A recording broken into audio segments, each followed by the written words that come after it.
A couple of days ago, I looked at this big empty plot of land in my Minecraft city and decided, hey, you know what? This would be a great place for a bank. So here's the result of that thought, and this took me a real long time to do. So make sure to leave a like and subscribe. And with that being said, here's how I built it.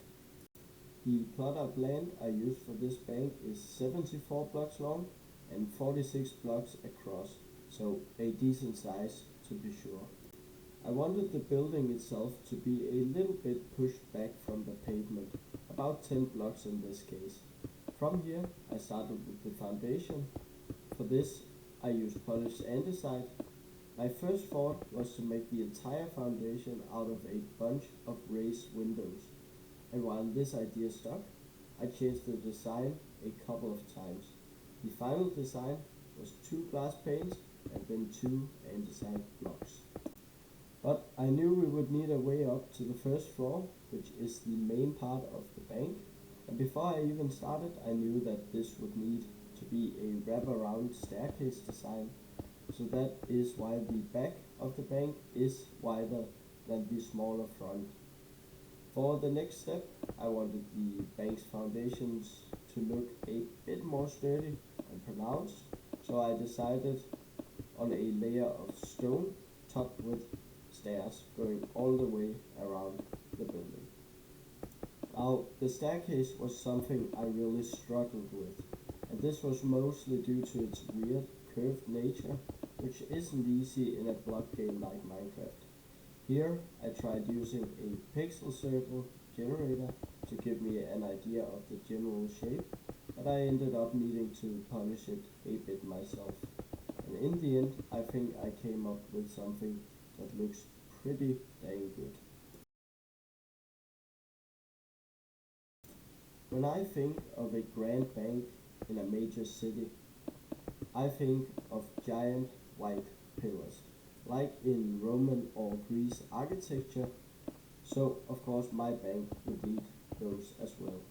For this process I decided on using diorite, both polished and walls, so I started with a base for my pillars.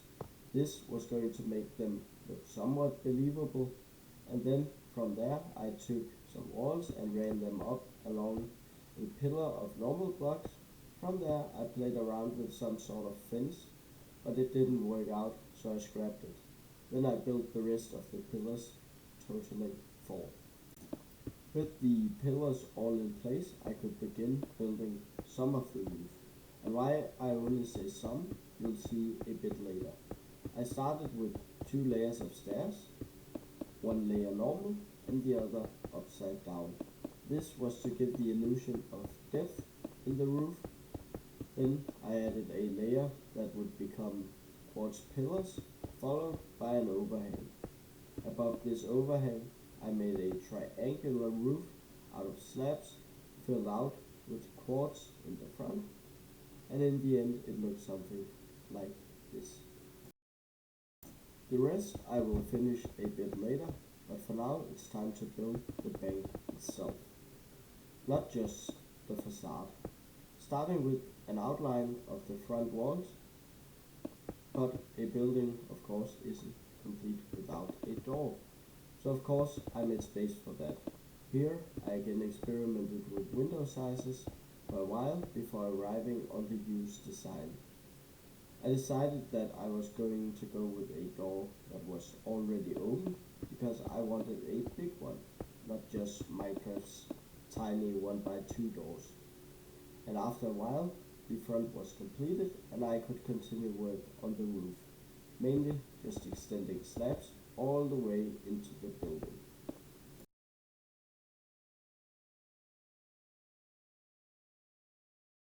With the front now entirely done, I could begin working on the big block of land that was left unbuilt on. It was a simple but time-consuming process, mostly because I had to just repeat one pattern again and again. But I made an outline of both the foundation, or the ground floor, and the upper portion of the building. And then I filled in the floor with polished stone.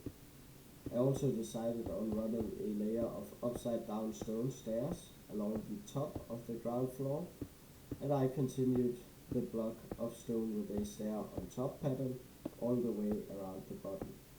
Then I did the pattern with a normal and one upside down stair all the way around the top, and I made the same outward extensions as in the front.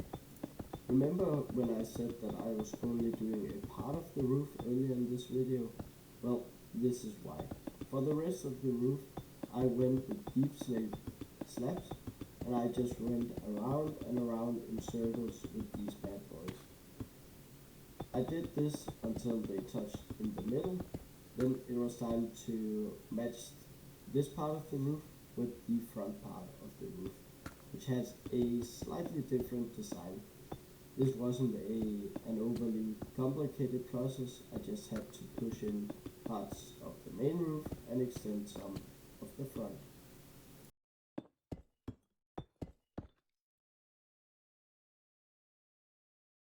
From here, all I needed was to fill in the walls and make all of the windows. Quite an easy task, but don't get me wrong, took all of the some time.